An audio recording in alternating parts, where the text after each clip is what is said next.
What if police interrogated you for hours, day after day, until you were so exhausted you confessed to a murder you never committed? That's exactly what happened to Christopher Tapp, and it cost him 20 years of his life. In 1996, 18-year-old Angie Dodge was found raped and murdered in her Idaho Falls apartment.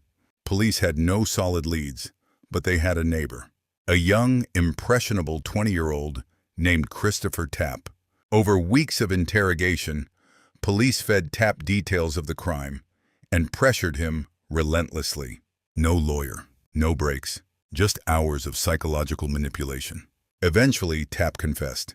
A legal expert who later reviewed the tapes called it the worst example of police fact-feeding he had ever seen in his career. In 1998, Tapp was convicted of rape and murder despite one devastating fact. His DNA did not match the evidence at the scene. He was sentenced to life in prison, minimum 30 years. He was innocent. For years, Tapp appealed. For years, the system failed him. Then Angie Dodge's own mother refused to give up, pushing for genetic genealogy testing on the DNA evidence.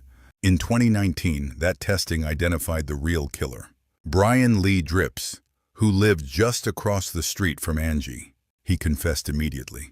Christopher Tapp was fully exonerated.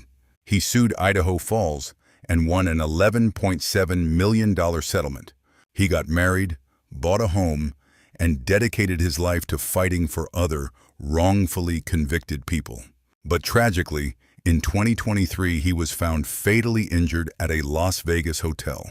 A retired pro wrestler has since been indicted for his death. The man who survived 20 years of injustice couldn't escape what came next.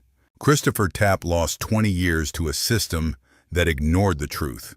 His story is a reminder that justice and truth are not always the same thing. Subscribe for more cases that make you question everything.